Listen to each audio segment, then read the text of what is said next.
Hey, stop scrolling for a minute. We have a lot to cover on this edition of Your City in 5. Mario, roll it.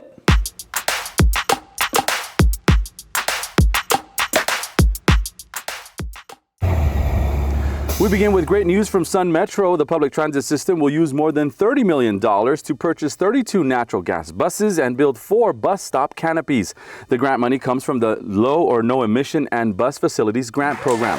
Congresswoman Veronica Escobar and Mayor Oscar Leeser recently announced the grant at the Sun Metro's operational hub. The federal money is expected to improve the city's public transit system while being mindful of air quality. This state-of-the-art buses are something that's really important for our community. When we talk about 20,000 citizens ride the buses every day, to have the quality of life, this type of quality of buses is important, and it's not on the back of the local taxpayers.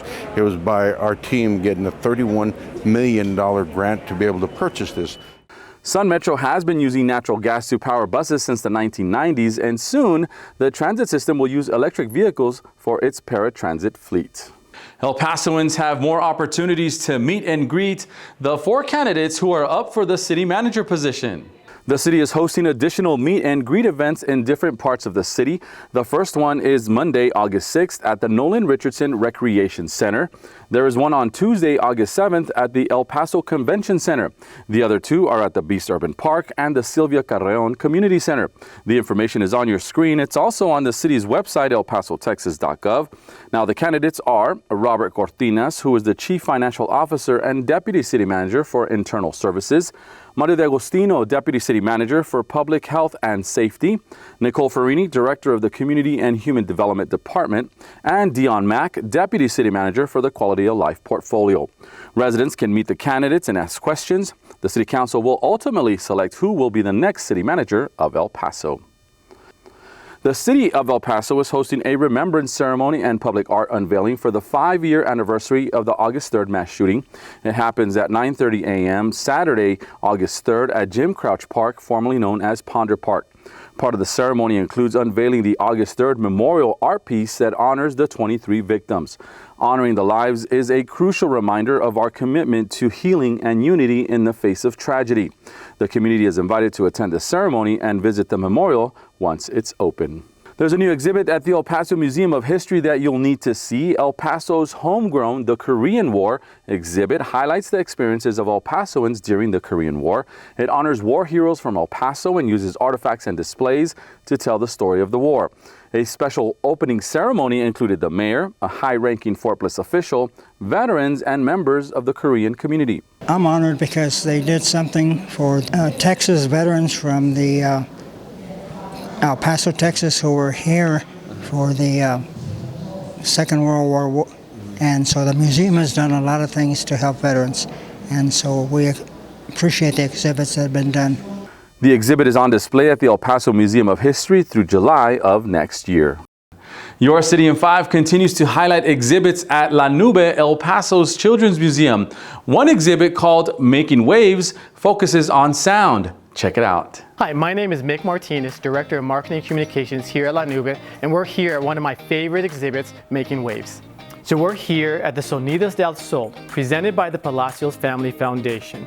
Here, guests will be able to discover through the intersection of arts and science and this deconstructed giant step sequencer. Through this experience, they can program a giant marimba to play certain notes that they code on this special interactive platform.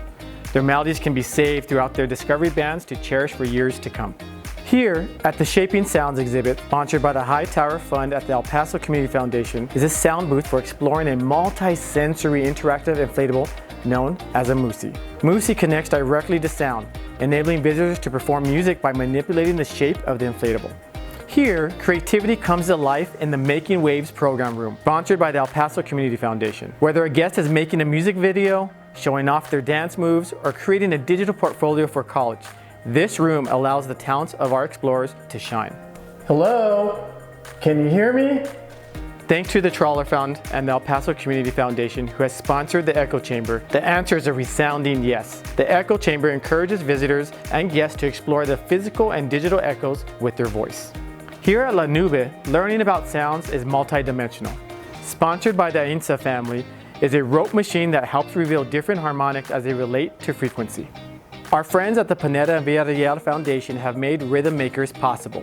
This incredible experience, which features a collaboration with both the Isleta del Sur people and UTEP, allows guests to explore music making. Guests can use a replica of a ceremonial drum in conjunction with the videos on the screen, which guides them through learning about drums and practicing rhythms. Here at La Nube, we know that the joyful sounds of learning and music making may be a little bit overwhelming for some of our guests. But thanks to our friends at the GECU Foundation, a guest won't have to leave. They can simply take a sensory timeout in one of our blue cocoons. Over here in the playroom, a collage of found objects is mounted to the wall, teaching our guests that artistic expression is limitless when paired with innovation and creativity. By sitting on our vibrating platform, guests can feel the vibrations of sound being played, even if they can't hear them. If you think this sounds amazing, just wait till you experience making waves here at La Nube. So much fun. Thank you to Nigel Sherman for putting together that video. Now we're looking at other exhibits before La Nube officially opens on August 10th. The Summer Olympics in Paris may be heating up, but there's some competitive games happening here in the Sun City. The Senior Games continue in August. The games are for adults 50 and older. Registration is ongoing.